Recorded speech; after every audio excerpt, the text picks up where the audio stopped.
नमस्कार। चलिए आज दलाई लामा की किताब द आर्ट ऑफ हैप्पीनेस के कुछ बहुत ही दिलचस्प विचारों को समझते हैं। आज की भागदौड़ भरी जिंदगी में वो सच्ची अंदर की खुशी कैसे मिल सकती है, इसी पर बात करेंगे।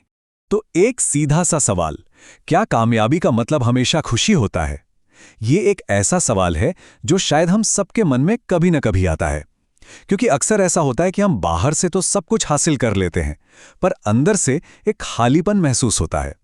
इस बात को समझने के लिए दो लोगों की कहानी देखते हैं, सारा और डेविड। एक तरफ है सारा, एक बड़ी कंपनी में काम करती है, शानदार लाइफस्टाइल है, मतलब बाहर से देखने पर सब कुछ परफेक्ट है, पर वो हमेशा तनाव में रहती है। उसे लगता है कुछ तो कमी है। और दूसरी तरफ है डेविड, एक स्कूल टीचर, जो बहुत ही साधारण सी जिंदगी जीता है, लेकिन वो छोटी छोटी चीजों में अपने रिश्तों में खुशी ढूंढ लेता है। तो सारा की खुशी बाहरी चीजों से जुड़ी है, जो आती जाती रहती है, जबकि डेविड की खुशी अंदर से है और ज्यादा पक्की है।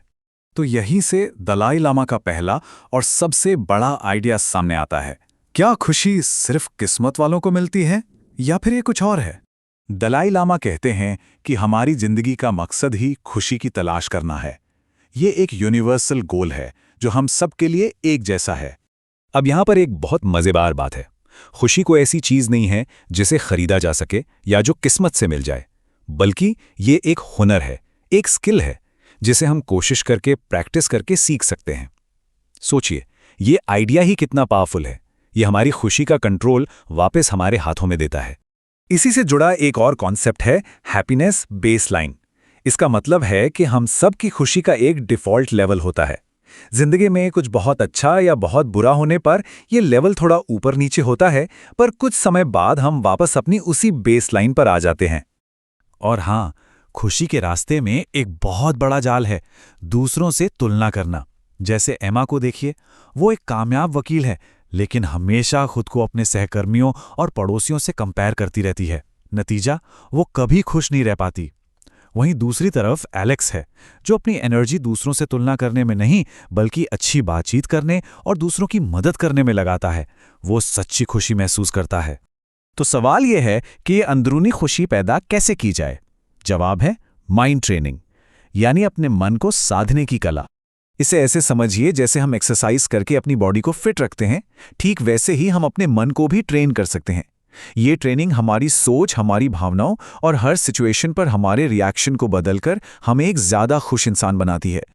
इस ट्रेनिंग के लिए हमारे पास एक इनर टूल किट है, जिसमें 4 जरूरी औजार हैं। पहला है इरादा, यानी हमारे विचारों को सही दिशा देना। दूसरा है ध्यान या मेडिटेशन, जो हमें अपने विचारों का गुलाम बनने से बचाता है। तीसरा है करुणा, यानी दूसरों के लिए दया और समझ का भाव, जो गुस्सा और जलन जैसी भावनाओं को कम करता है। और चौथा है कृतज्ञता, यानी हमारे पास जो नहीं है उस पर रोने के बजाय जो है उसके लिए शुक्रगुजार होना। चलिए रवि की कहानी से इसे और अच्छे से समझते हैं। रवि एक बहुत ही हाई प्रेशर वाली नौकरी करता था। उसका दिमाग हर वक्त दौड़ता रहता था। डेडलाइन की चिंता, पैसों की फिक्र, परिवार की जिम्मेदारियां। लेकिन जब रवि ने रोज मेडिटेशन करना शुरू किया तो उसका मन शांत होने लगा। वो छोटी छोटी बातों पर रिएक्ट करना बंद कर दिया। उसने दूसरों के लिए करुणा महसूस करना शुरू किया और उसे अपनी सुबह की चाय के स्वाद में भी खुशी मिलने लगी। देखिए, बदलाव बाहर नहीं, उसके अंदर हुआ। मन को ट्रेन करने के साथ साथ खुशी का एक और बहुत बड़ा सोर्स है, और वो है दूसरों के साथ हमारा रिश्ता, हमारा कनेक्शन। यहां दलाई लामा फ्रेंडशिप मॉडल की बात करते हैं। इसका मतलब यह है कि गहरा जुड़ाव सिर्फ रोमांटिक पार्टनर के साथ ही नहीं हो सकता। ये किसी भी रिश्ते में हो सकता है, दोस्तों के साथ, परिवार के साथ, यहां तक कि अजनबियों के साथ भी। बस जरूरत है भरोसे, सहानुभूति और एक दूसरे के अनुभवों को समझने की। और ये गहरे रिश्ते बनाने की कला क्या है? ये है सिर्फ ऊपरी तौर पर बात करने से आगे जाना, दूसरों की बात को बिना जज के सुनना, जब किसी के साथ हो तो पूरी तरह वही होना, अपने सुख दुख को बांटना और दूसरों की जिंदगी के सफर को समझने की कोशिश करना। माया की कहानी इस बात का एक बहुत अच्छा उदाहरण है। माया कामयाब तो थी, पर बहुत अकेली थी। फिर उसने एक ग्रुप में अपनी कहानी शेयर करना शुरू किया और वहां उसकी दोस्ती ईवा नाम की एक बुजुर्ग महिला से हुई। इस दोस्ती में उससे वो अपनापन मिला जिसकी उसे तलाश थी। कुछ ऐसा ही राज के साथ हुआ। वो भी सफल था, पर अंदर से खाली महसूस करता था। फिर उसने श्रीमती गुप्ता, एक बुजुर्ग महिला की जिंदगी की कहानियों को सच में सुनना शुरू किया। तब उसे एहसास हुआ कि कितने दोस्त हैं ये जरूरी नहीं है, रिश्तों में गहराई कितनी है ये ज्यादा मायने रखता है।